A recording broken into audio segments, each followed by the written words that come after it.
तजीज़ो तकफीन करके आए। बड़े भाई ने छोटे भाई से कहा कि रे बुधवा, छोटा भाई कमजोर था, छोटा भाई कमजोर था, तो छोटा बोले नहीं भैया जमीन तो छोड़ी ने तो बोले चुप, ये लाठी देखे जे मार वो। अब कमजोर आदमी तो चुप नहीं देख रहा। पूरे मोहल्ले में बेचारा घर घर जाके बोला, यो हमारा भैया को समझाइए ना, वो 4 बीघा जमीन देखिए मेरा दबा लिया है, दे नहीं रहा, कुछ बोलते हैं ना मारता है। तो लोगों ने कहा कि तू पंचायती बैठा, मुखिया को बोला, सरपंच को बोला, प्रमुख को बोला, पूरे मोहल्ले वाले को बैठाओ, पंचायती करो। वो जमीन कहां देगा, एकदम देगा। मुखिया को बोला, प्रमुख को बोला, सरपंच को बोला, पार्षद को बोला, मेंबर को बोला, पूरा गांव वाला जमा हुआ। उसके बड़े भाई को बुलाया गया। मुखिया जी बोला, अरे भाई ये तुम्हारा छोटा भाई है, इसकी जमीन दे दो। सरपंच साहब बोला, मुखिया साहब बोला, प्रमुख साहब बोला, पूरा मोहल्ला वाला बोला कि नहीं बात सही है, ये गलत है, छोटे भाई का जमीन नहीं दबाना चाहिए, तुम बड़े भाई हो, जमीन इसको तुम वापस कर दो। तो वो सबकी बात सुना खड़ा हुआ, बोला मुखिया जी हम आपकी भी बात मानते हैं, सरपंच साहब आपकी भी बात मानते हैं, पूरे मोहल्ले वाले आपकी भी बात मानते हैं, लेकिन हम जमीन नहीं देंगे। मान लो कहां। तो लोगों ने छोटे भाई को समझाया कि बाबू सब्र कर लो, नहीं देगा। ये बेईमान नंबर 1 है, जमीन नहीं देगा। छोटे भाई ने सब्र कर लिया कि इसका इंसाफ अल्लाह करेगा। कुछ दिन के बाद, कुछ महीनों के बाद हज का महीना आ गया। बड़े भाई ने सोचा थोड़ा हज कर लेते। ओहो, हज की पूरी मुकम्मल तैयारी हो गई और कुर्बान जाओ जिस दिन हज में निकलना था, सोचा कि थोड़ा सा हजरत से मुलाकात कर लें, मौलाना निसार साहब की दुआएं ले लेंगे, अल्लाह वाले हैं, इनकी दुआएं लग जाएगी, हम मक्का मदीना पहुंच जाएंगे, सफर आसान हो जाएगा। अब मदरसा दारुल उलूम मौलाना निसार साहब के पास वो आदमी पहुंचा, सलाम किया, बैठा। तो मौलाना निसार साहब सारा वाक़े से वाकिफ थे, सारे वाक़े से वाकिफ थे। मौलाना निसार साहब, ये जो मेरे सामने में बैठा है बेईमान नंबर 1 है, अगर इम्तिहान बेईमानों का लिया जाए तो फर्स्ट डिवीजन में पास करेगा। मौलाना निसार साहब ने कहा कि कैसे बाबू, कैसे आना हुआ? बोले हे मौलवी साहब तेरा मालूम नहीं था? बोले नहीं। बोले मैं हाँ जाओ, में जैसे हो। बोला अच्छा, हज में जा रहा तो पिछले का मामला फिट फाट है। बोला कि हजरत पीछे कौन मामला है, हम तो साफ सुथरा आदमी है। तो मौलाना निसार साहब को मालूम था कि अपने छोटे भाई का 4 बीघा जमीन बेईमानी किया है। तो हजरत ने कहा कि अपने भाई के जो 4 बीघा जमीन बेईमानी किए हो उसका। बोला अल्लाह हजरत, उसी को माफ कराने तो हम जा रहे हैं। माफ होगा? अरे बोलो भाई माफ होगा और कुर्बान जाओ। हजरत ने जवाब दिया कि नादान, अरे तू नादा क्या कहते नाकल है, एक हज नहीं तू 50 हज भी कर लेगा, अल्लाह तेरे हज को उस वक्त तक कबूल नहीं करेगा जब तक बेईमानी की हुई जमीन अपने छोटे भाई की वापस नहीं कर देगा। इसलिए मुसलमानों, नौजवानों, ये दुनिया तफरी का नहीं है, ये दुनिया आराम का नहीं है, ये दुनिया ऐश व इशरत की जगह नहीं है, ये दुनिया इम्तिहान गाह है। यहाँ इम्तिहान दोगे, इसका रिजल्ट आखिरत में मेरा अल्लाह इनाम अता फरमाएगा, इसका रिजल्ट सुनाया जाएगा, इसका इनाम होगा जन्नतुल फिरदौस। इंशाअल्लाह जन्नत में जाएंगे। अरे था इंशाअल्लाह। कहना जन्नत इतना सस्तो है? हाँ है, जन्नत सस्ती है। अल्लाह ने मोमिनों के लिए जन्नत बनाया है, अल्लाह ने मुसलमानों के लिए जन्नत बनाया है। अल्लाह ने जिसने कलमा तैयबा ला इलाहा इल्लल्लाह मुहम्मदुर रसूलुल्लाह पढ़ा है, अल्लाह ने उसके लिए जन्नत में तैयार कर। एक जगह तकरीर करके उठे, एक आदमी बोले मौलवी साहब रुको, की बात करो? बोले मौलवी साहब जन्नत में बीड़ी मिलते है, बीड़ी? तौबा तौबा, क्या है भाई? बोले कि हजरत क्या करें, आदत बहुत खराब है, हमरो नहीं पिए ना, हमरा अच्छा नहीं लगे बीड़ी। तो हमने कहा कि जन्नत में तो बीड़ी पियो तो जलाने के लिए जहन्नम जाना होगा। बोला वाह, जन्नत में हर चीज मिलेगी, ऐश व इशरत की जिंदगी गुजारनी है तो जन्नत में गुजारना। अल्लाह ताला ने हर नेमत अपने बंदों के लिए जन्नत में तैयार कर रखी है, बस सिर्फ और सिर्फ यहां तैयारी करनी है, यहां तैयारी यहां करनी है, तैयारी यहां करनी है। और फिर ऐश ही ऐश है, मजे ही मजे हैं, कुर्बान जाओ। जन्नत में मौत नहीं है, जन्नत में नींद। अच्छा वहां सोना भी नहीं जन्नत में? अरे बोलो भाई, सोना कब्र में? सोना तो कब्र में। तो कब्र में कौन सोएगा? जो यहां जगेगा वो कब्र में सोएगा। जो कब्र में सोने की यहां तैयारी करेगा वही कब्र में सोएगा। और जो यहां सो के अपनी उम्र गुजार दी, कुर्बान जाओ, तो कब्र में फिर ठोकैया। जन्नत में तो जाएंगे मुसलमान, जिसने कलमा तैयबा ला इलाहा इल्लल्लाह मुहम्मदुर रसूलुल्लाह पढ़ा है वो जन्नत में दाखिल होगा। लेकिन फरिश्ते पहले उसके बदन का मैल छुड़ाएगा, उसके बाद फिर अल्लाह जहन्नम से निकालेगा, दोज़ख से निकालेगा, उसके बाद फिर जन्नत में डालेगा। इसलिए नौजवानों, मुसलमानों, हम कहते हैं आखिरत की तैयारी करो, कब्र की तैयारी करो, हशर के मैदान की तैयारी करो। ये बच्चों मदरसा है, मस्जिद अल्लाह का घर है, मदरसा रसूलुल्लाह का घर है। मदरसा किसका घर है? देखिए, अपने बच्चे को आप मैट्रिक करा दिए, इंटर करा दिए, एमए करा दिए, बीए करा दिए, पीएचडी करवा दिए, एलएलबी करवा दो। यहाँ कटिहार नहीं, पटना नहीं, दिल्ली नहीं, लंदन ऑक्सफोर्ड में पढ़ा लो, और सुनो अमेरिका में पढ़ा लो, और सुनो जापान में पढ़ा लो, रूस में पढ़ा लो, हीरे जवाहरात खिला खिला कर अपने बेटे को पढ़ा लो। लेकिन सुनो, उलमा फरमाते हैं, अल्लाह का कुरान कह रहा है, हशर के मैदान में यही बेटा तुमको देखेगा, वो भाग जाएगा। बेटा देखेगा, अरे बोलो ना भाई, भाग जाएगा। बाप को देखेगा, बेटा भाग जाएगा हशर के मैदान में। ये अल्लाह का कुरान कह रहा है। बाप को बेटा देखेगा, भाग जाएगा। आपने उसे लंदन में पढ़ाया है, अमेरिका में पढ़ाया है, हीरे मोती उसे खिलाया है, लेकिन वो बेटा हशर के मैदान में देखकर भाग जाएगा। लेकिन कुर्बान जाओ, मुझे कह लेने दो, मौलाना निसार साहब के मदरसे में अगर आपने अपने बेटे को कुरान पढ़ा दिया है, हाफिज कुरान बना दिया है, तो इंशाअल्लाह कसम खुदा की हशर के मैदान में कुरान पढ़ने वाला बेटा भागेगा नहीं, बल्कि हशर के मैदान में आपको ढूंढ कर निकालेगा, अल्लाह के सामने खड़ा होगा। अल्लाह आपके बाप के सर पे नूरानी ताज सजाएगा। नारे तकबीर, अज़मते उलमा जिंदाबाद, अज़मते कुरान जिंदाबाद। हजरत मुआज़ बिन जबल रज़ी अल्लाह ताला अन्हु, ये बच्चे को कुरान पढ़ाए ना, हशर के मैदान धुए, मेरा बाबा का, मेरा अब्बा का, भागेगा नहीं। वो बोले मेरा बाबा का है, मेरी माँ का है, कुर्बान जाओ, माँ को लेके आएगा, बाप को लेके आएगा, अल्लाह के सामने खड़ा होगा। अल्लाह, मैं तेरे कुरान का हाफिज कुरान हूँ, कारी कुरान हूँ, ये मेरी माँ है, ये मेरा बाप है, कुर्बान जाओ। मेरा रब हुक्म देगा फरिश्तों को, ताज पहनाओ, इसकी माँ को भी ताज पहनाओ, इसके बाप को भी ताज पहनाओ। और उस ताज के अंदर में कितनी रोशनी होगी। हजरत मुआज़ बिन जबल रज़ी अल्लाह तआला अन्हु रावी है, अल्लाह के रसूल ने इरशाद फरमाया, ए मुआज़, जानते हो उस ताज में कितनी रोशनी होगी?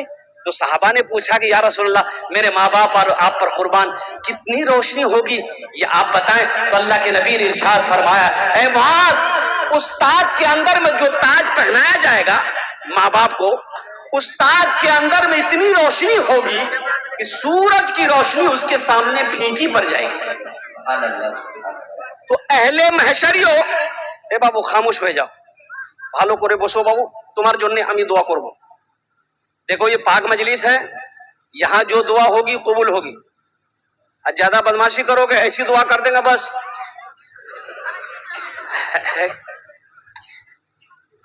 यहाँ ऐसी वैसी दुआ नहीं होगी। एक बुढ़िया रास्ते में गिर गई, एक नौजवान गाड़ी लेके जा रहा था, देखा बुढ़िया गिरी पड़ी है, गाड़ी खड़ी किया, बुढ़िया को उठाया, दादी उठ उठ उठ उठ, चोट लगना, उठ उठ उठ उठ। बुढ़िया उठ के खड़ी हुई, बदनहात जा रही, बोलिए बेटा जितना जल्दी तुम हमको उठाए ना, हम दुआ करते हैं अल्लाह उतना जल्दी तुमको भी उठा ले।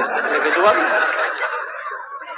खाने जेटे दुआ होबे कबूल होबे, जेटे दुआ होबे मकबूल होबे। तो हम ये कह रहे थे, हजरत मुआज़ बिन जबल रज़ी अल्लाह तआला अन्हु ने रिवायत फरमाया कि अल्लाह के नबी ने इरशाद फरमाया, ए मुआज़, उस ताज के अंदर में इतनी रोशनी होगी कि सूरज की रोशनी उसके सामने फीकी पड़ जाएगी। तो अहले महशरियों पूछेंगे अल्लाह के फरिश्ते से, अल्लाह के फरिश्ते से पूछेंगे, ए अल्लाह के फरिश्ते, किए जो ताज पहन लो, किए जे कोई अंबिया है? अल्लाह के फरिश्ते कहेंगे नहीं, अंबिया नहीं है। वो कौन है ये? कोई वली है? नहीं, वली नहीं है। कौन है? कोई कोई शहीद है, इन्हें शहीद भी नहीं है, सालेहीन है, सालेहीन भी नहीं, सिद्दीकीन है, सिद्दीकीन भी नहीं, फिर कौन है? तो अल्लाह के फरिश्ते जवाब देंगे, ये वो बाप है जिन्होंने दुनिया के अंदर में अपने बेटे को हाफिज कुरान बनाया था, जिन्होंने दुनिया के अंदर में अपने बेटे को आलिम दीन बनाया था। अल्लाह ने उसके बाप के सर पे नूरानी ताज सजाया। इंशाअल्लाह अपने बच्चे को कुरान पढ़ाएंगे मेरे भाई, इंशाअल्लाह। कितने लोग तैयार? हाथ उठाओ इंशाअल्लाह। अरे अपने बच्चे को कुरान पढ़ाओ मुसलमानों, अपने बच्चे को कुरान पढ़ाओ। कम से कम मर जाओगे तो ये बच्चा कुरान पढ़कर अल्लाह की बारगाह में अगर दुआ के लिए हाथ फैला दे, शायद अल्लाह कुरान के सदके में आपकी बख्शो मगफिरत फरमा दे। अपने बच्चे को कुरान पढ़ाओ। खैरुकुम मन तअल्लमल कुरान व अल्लमहु, अल्लाह के नबी ने इरशाद फरमाया, तुम में सबसे बेहतर वो है जो कुरान पढ़े, दूसरों को पढ़ाए, जो कुरान सीखे, दूसरों को सिखाए। तुम में सबसे अफजल वो है, अशरफ वो है, बेहतर वो है, अच्छा वो है। यहाँ तो कुछ लोग मदरसों को देखकर कहते हैं की जो मदरसा है, बोला मदरसा नहीं है, मौलवी चंदा करे जगह। मदरसे ना हो आप जिंदगी गुजार लोगे? ए बाबू ठीक से बैठो।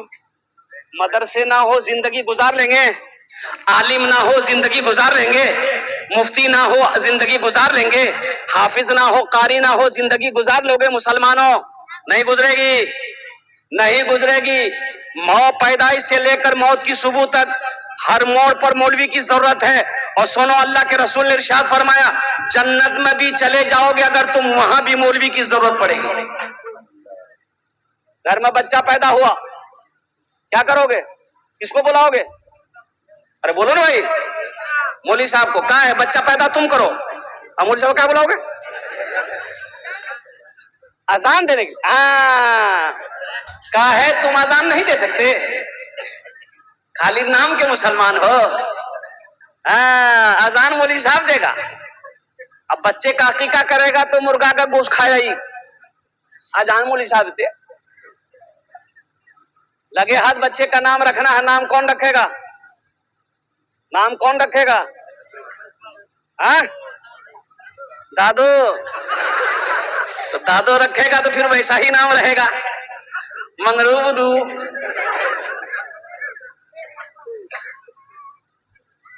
किशनगंज जिला में एक लड़का खिदमत कर रहा था, जलसे में गया था, 13-14 साल का बच्चा था, बड़ी खिदमत की, दिल से दुआ निकली।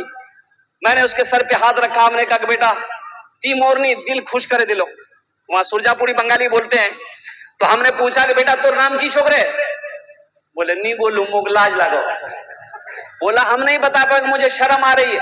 तो हमने कहा कि तू पहला बच्चा है जो अपना नाम बताने में शर्मा रहा, बोल ली नाम की छो, बोल ली। बोले हजरत मोर नाम नहीं, मोर नाम छे फटकन। फटकन के रख्याल पूरे? बोले मोर दादो रख्याल की। तो तोर दादो नाम की रे? बोले मोर दादो नाम रहे लटकन।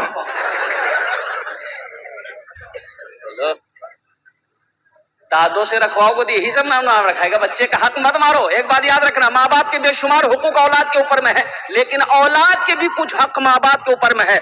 औलाद का हक यह है, बच्चे का हक माँ बाप के ऊपर में यह है कि बच्चा जब पैदा हो दाहिने कान में अजान दो, बाएं कान में तकबीर पुकारो। ये बच्चे का माँ बाप के ऊपर में हक है। बच्चे का अच्छा नाम रखो, ये बच्चे का माँ बाप के ऊपर में हक है। बच्चा का 7 दिन हो जाए तो बच्चे का अकीका करो, अल्हम्दुलिल्लाह। और बच्चे की अच्छी तरबियत दो, बच्चे को दीन सिखाओ, बच्चे को कुरान पढ़ाओ, ये बच्चे का हक है। बच्चा वही बच्चा जवान हो जाए तो नेक लड़की देखकर उसका निकाह कर दो, ये बच्चे का हक है माँ बाप के ऊपर। बहुत सारे लोग यहाँ पर होंगे, इसलिए कि वक्त की किल्लत है, मैं तकरीर को अपनी बातों को तवील करना नहीं चाहता।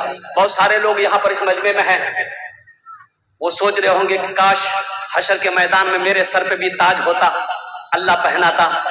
लेकिन अफसोस हम अपने बेटे को हाफिज कुरान आलिम दीन नहीं बना पाए, हम अपने पोते को नहीं बना पाए। एक अमल है, अल्लाह के खजाने में किसी चीज की कमी नहीं है। है भाई, अल्लाह खजाने की कमी है?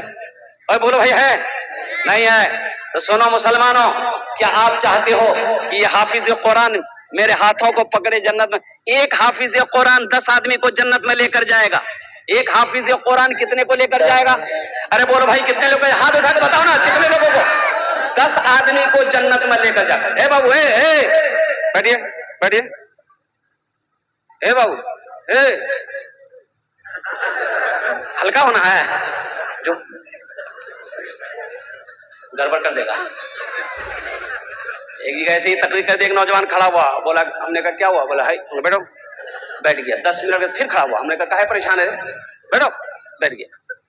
कुछ देर के बाद मेरी तकरीर खत्म हो गई, देखिए बैठा हुआ, नजर पड़ गई तो हमें इशारा किया, बेटा जो, बोला नहीं जाएंगे। हमने कहा काहे नहीं जाएगा, वो नौजवान बोला क्या करने जाएंगे, जो करने जा रहे तो वो यही होगी, अब जाने की जरूरत नहीं है। बहुत सारे लोग इसमें ऐसे हैं, वो चाह रहे होंगे काश मैं अपने बेटे को भी हाफिज कुरान आलिम दीन बनाया होता, मेरा पोता भी हाफिज कुरान आलिम दीन बना होता। अल्लाह अकबर कबीरा। एक हाफिज कुरान 10 आदमी को जन्नत में लेकर जाएगा। 10 आदमी को। एक हाफिज कुरान कितने को लेकर जाएगा भाई? 10 आदमी को। एक वकील साहब कितने को लेकर जाएगा? वकील साहब नहीं, इंजीनियर साहब, प्रोफेसर साहब, अब बड़ा बाबू दरोगा जी, वाह, वो तो खुद ही खतरा में रहेगा। अच्छा, एक आलिम दीन, एक आलिम दीन, एक अल्लामा मौलाना, एक आलिम दीन कितने को लेकर जाएगा? एक हाफिज कुरान 10 आदमी को लेकर जाएगा। एक आलिम दीन 400 आदमी को जन्नत में लेकर जाएगा। सुभान अल्लाह। एक आलिम 400 आदमी को जन्नत में लेकर जाएगा। तो बहुत सारे लोग सोच रहे होंगे काश मेरा बेटा, मेरा पोता, मेरा भतीजा भी हाफिज कुरान होता तो अल्हम्दुलिल्लाह सुम्मा अल्हम्दुलिल्लाह, ओह वो मेरे भी हाथों को पकड़ता, जन्नत में दाखिल कर देता अल्लाह के हुक्म से। तो मेरे भाइयों, एक अमल है, एक अमल है, एक अमल है, अगर मैं बताऊं तो करोगे? कितने लोग करोगे? हाथ उठाओ, इंशाअल्लाह मैं दुआ करूंगा। माशाअल्लाह, अल्हम्दुलिल्लाह, सारा मजमा तैयार है। आमी আপনার জন্য 10 দোয়া করব, আমি আপনার জন্য 10 দোয়া করব। और এখানে শুনুন, এখানে যেটাই দোয়া হবে কবুল হবে, এখানে যেটাই দোয়া হবে মকবুল হবে। আমি কোছি না, আল্লাহ कुरान कोसे, वकाला रब्बुकुम उदऊनी अस्तजिब लकुम। मेरा अल्लाह कहता, मेरा बंदा तुम मुझे पुकारो, मैं तेरी दुआ को कबूल करूंगा। मेरा अल्लाह कह रहा है तुम मुझे पुकारो, मैं तेरी दुआ को कबूल करूंगा। आमी मुसाफिर आदमी, मुसाफिर की दुआ अल्लाह रद्द नहीं करता है। हम 10 दुआ करेंगे इंशाअल्लाह। बेटे को हाफिज नहीं बना पाए, पोता को हाफिज नहीं बना पाए, आओ एक अमल कर लो इंशाअल्लाह, इंशाअल्लाह, इंशाअल्लाह एक अमल कर लो। अल्लाह के खजाने में किसी की कमी नहीं है। अल्लाह ने पैसा दिया है, अल्लाह ने माल दिया है, अल्लाह ने खेत दिया है, अल्लाह ने सोना दिया है, अल्लाह ने चांदी दिया है। आओ अपने पैसे से, अपने पैसे से, अपने माल से, अपनी दौलत से एक बच्चे को हाफिज कुरान बना दो। मदरसा दारुल उलूम में मौलाना निसार साहब को कह दो कि हजरत एक बच्चा हाफिज कुरान बनेगा, उसका खर्चा हम उठाएंगे इंशाअल्लाह। ये हाफिज कुरान आपके हाथों को पकड़ेगा, जन्नत के अंदर में दाखिल कर देगा। सुभान अल्लाह, सुभान अल्लाह। मुझे 5 आदमी इस मजमे में चाहिए इंशाअल्लाह, हम उसके लिए 10 दुआ करेंगे इंशाअल्लाह। है कोई ऐसा पहला माँ का चहीता बेटा, माँ बाप के नाम पर एक हाफिज कुरान बनाने के लिए हम ज्यादा नहीं मांगे, कम से कम 10,000 रुपए देने वाला कोई पहला सखी तैयार हो जाए। ए मुखिया हो, सरपंच हो, पार्षद हो, मेंबर हो, मास्टर हो, वकील हो, इंजीनियर हो, प्रोफेसर हो, ताजिर हो, किसान हो, पहला कोई नौजवान तैयार हो जाए कि हजरत मेरी माँ तो नहीं रही, मेरा बाप तो नहीं रहा, इंशाअल्लाह हम अपने माँ बाप के नाम पर एक बच्चे को हाफिज कुरान बनाएंगे। एक बच्चा मेरा पैसा खाकर हाफिज कुरान बनेगा। ए नौजवानों, ए मुसलमानों, जैसे तुम नियत करोगे अल्लाह तेरे माँ बाप की कब्र पे इसका सवाब अता फरमाता रहेगा। कब तक? जब तक इस धरती पर मदरसा दारुल उलूम सिद्दीकिया चलता रहेगा, अल्लाह आपके माँ बाप की कब्र पे इसका सवाब अता फरमाता रहेगा। है कोई ऐसा पहला नौजवान? माशाल्लाह, मुखिया अब्दुल माजिद साहब, अल्हम्दुलिल्लाह। मुखिया अब्दुल माजिद साहब, नारे तकबीर।